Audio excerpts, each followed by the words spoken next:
I'm filming this room tour because I'm gonna be moving really soon, and I just wanted to create something that would immortalize this space. If you look around, there are many small objects that would resemble a typical cafe scene, and more specifically kissatens, because they have this woody, warm and cozy vibe to it, which after a long day is something that I find comfort in. So it's a place that has brought me immense joy, and I just want to do one last sharing with everyone before packing things into a box. Everything that I got here is either from Taobao or IKEA, so you just take a screenshot. There's a camera function on Taobao that would identify the exact furniture. So if you are inspired by anything in my room, feel free to, replicate it yourself. One thing to note is that it could be triggering because I'm actually obsessed with Miffy, and every corner is just Miffy. So if you have any allergic reactions to Miffy, I suggest you don't continue watching. But other than that, come along and I will do a tour. This is a doorway, and you might be wondering why I covered it up with gigantic curtains. As you can see here, the design of the door has triangles, which I don't really like. So I got this custom from Taobao. I messaged the seller and got them to make one with the dimensions of 2 meters by 140 cm. It gives that kind of kitchen vibe because usually you see this in kitchens. So it really sets the tone for the room. This is the first of many Miffys that you'll be seeing. For this frame, it's been on a road trip. It's moved with me to every single house that I've ever moved to. Suffered quite some peels and tears here and there. But it's something I picked out from a garage sale. Not really a garage sale. The company was closing down and they said, here, we have tons of frames. Who wants it? Just take it. And it gives off that gallery feel, that this golden frame. And I have no idea what this is, but moving on to this side of the room, the first thing people ask me when they step in here is, why is there a big jug of water there? And it might look big. It's a 4-liter jug from Daiso, but with Singapore's weather, I deplete it within 2 days. Drinking 2 liters of water a day is kind of a survival thing at this point. It's good to have a jug of water in your room. Then you're more inclined to drink water. So I guess it's habits that I help myself cultivate. So another item from Daiso is this box here. I used to throw my keys, my AirPods and my EZ-Link cards everywhere, and I didn't know where to place them because visually it didn't look very aesthetic to me. But when I found this box, I just hang them here, and if at the end of the day something is missing, I'll go and look for it. For the shelves here, this is something that I was given with the intention of studies, but I don't know what it's actually for. And then this is a gift from my friend who made a kind of a model of my likeness. That is so cool actually, and it's a camera here, and I'm wearing an outfit that I always wear, and my long hair. That's pretty cool. A bunch of cups. This was meant to be for guests, but then I broke one, and then it was kind of impractical. For a long time I didn't have any guests. The room wasn't ever ready, so I started to just put objects inside of it. This would be my Monet inspired painting. Don't tell Monet, he might not be too happy with the fact that I tried to paint one of his works. I really tried. This is my book nook in idea, but in reality it really isn't. It's just a space after school where I just throw my bag or when I'm changing out from clothes and I just dump everything here. So usually it's not this empty. There'll be lots of stuff on here. Not really the intended purpose, but at least it's being used. So I have a collection of books. This will be my mother collection.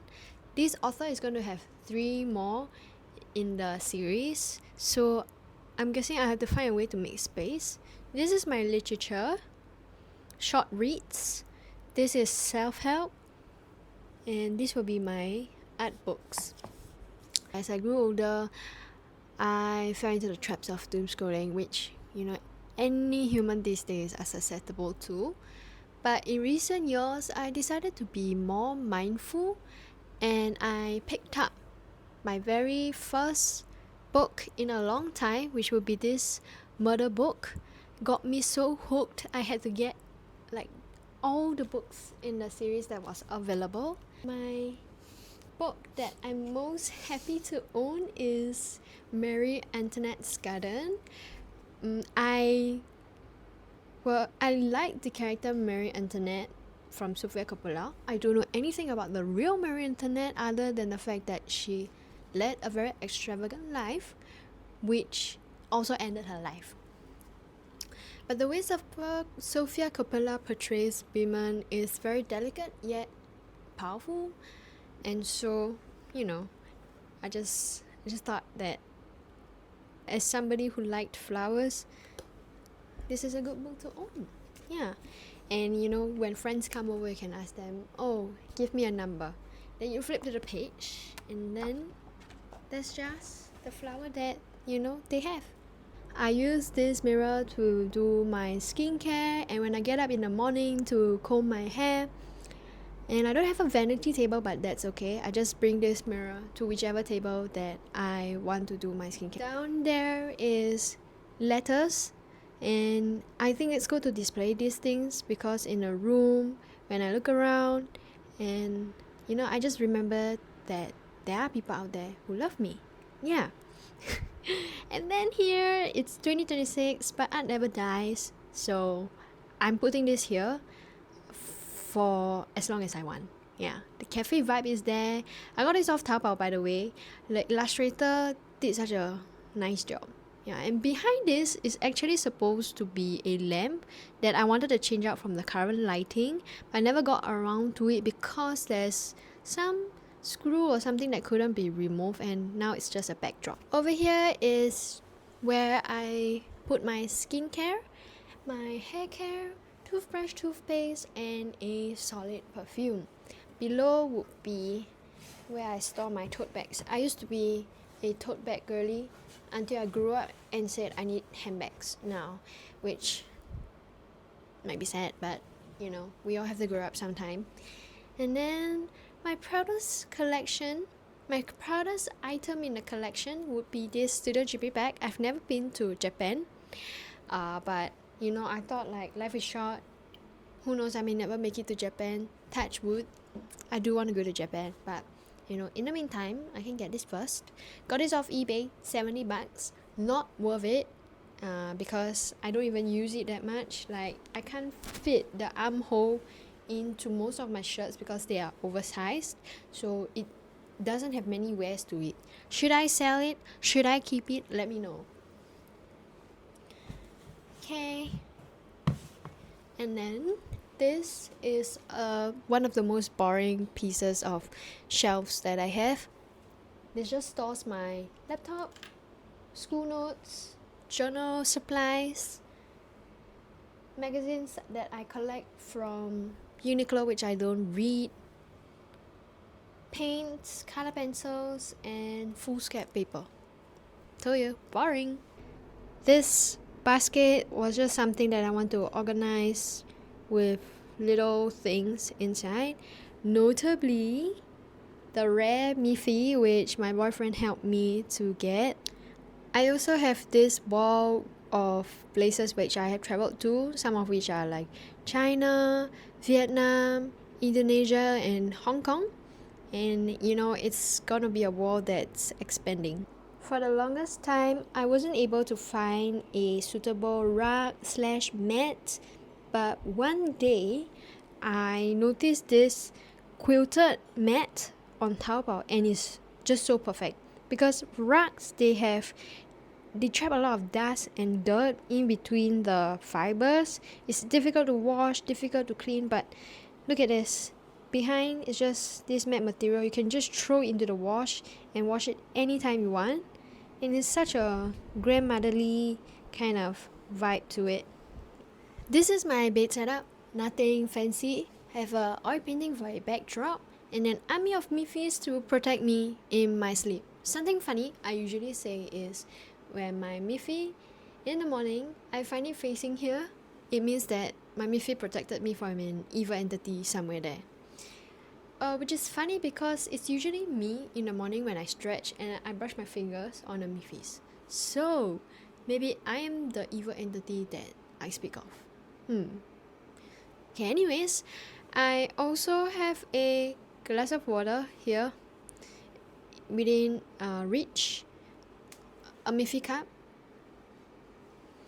because during the middle of the night I somehow just get dry throat and hack away, so I don't want to wake myself up too much, so I have a glass of water on standby.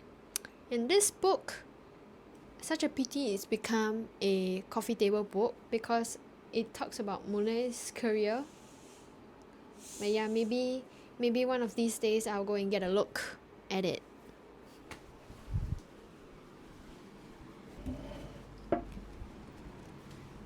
This is where I do all of my work, all of my schoolwork, editing, everything is here. I have my earpieces hung on a canvas down here. Funny thing, I bought this desktop PC for the purpose of editing and I don't really switch it on that much. That's why it's become kind of like a backdrop, like this print here and a crochet flowers. So down here I have some art pieces, postcards, and that would be the important dates for submission. This is kind of like some low-key morbid print of self-harm or something. I don't know, I just like the colors and how soft it looked. So there it goes onto my wall. Just to round things up, we have made a full circle back to my doorway. This is the last piece of furniture that I'm going to be talking about. This is kind of iconic in my room, I feel, because initially I didn't know where to put this. Didn't seem to fit any corner of my room. But finally it's found its place here. It's kind of like those shelves you see in a cafe, which I mentioned I'm very inspired by that whole aesthetic. I mostly put my jewelry and makeup products here. Yeah, that's all for my room tour.